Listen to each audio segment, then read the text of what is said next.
الحمد لله رب العالمين، والصلاة والسلام على سيدنا رسول الله العمين.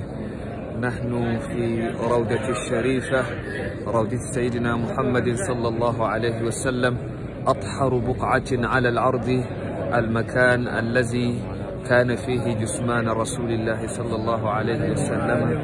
لا طيب يعدل تربا دم أعزمه، طوبى لمنتشق منه وملتسم.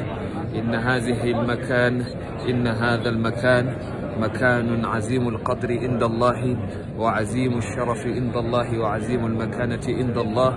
الله تعالى قد وعد المتقين بالمغفرة حينما يفدون على رسول الله صلى الله عليه وسلم ويطلبون منه ويستجيرون به ويتوسلون به. وكل من جاء حضرة رسول الله صلى الله عليه وسلم لا بد أنه قد زفر بحظ عظيم ومغفرة كريمة من الله تعالى. ويقول الإمام البوصيري: ولا التمست غنى الدارين من يده إلا استلمت الندى من كير مستلم. وكل من جاء سيدنا رسول الله صلى الله عليه وسلم يجد بركات وأنوار وإشراقات ما لا عين رأت ولا أذن سمعت ولا خطر على قلب بشر قط.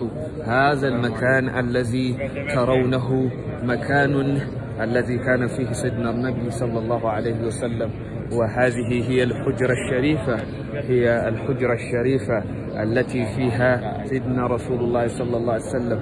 السلام عليك يا سيدنا يا رسول الله، السلام عليك يا سيدنا يا رسول الله، السلام عليك يا سيدنا يا رسول الله، السلام عليك يا سيدنا يا رسول الله، السلام عليك يا سيدنا يا أبا بكر، السلام عليك يا سيدنا يا أبا بكر، السلام عليك يا سيدنا يا أبا بكر، السلام عليك يا سيدنا عمر بن الخطاب، السلام عليك يا سيدنا عمر بن الخطاب، السلام عليك يا رسول الله.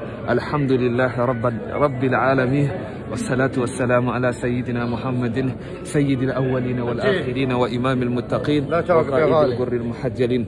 نحمد الله ونشكره. نحن على لا إله إلا الله، لا إله إلا الله.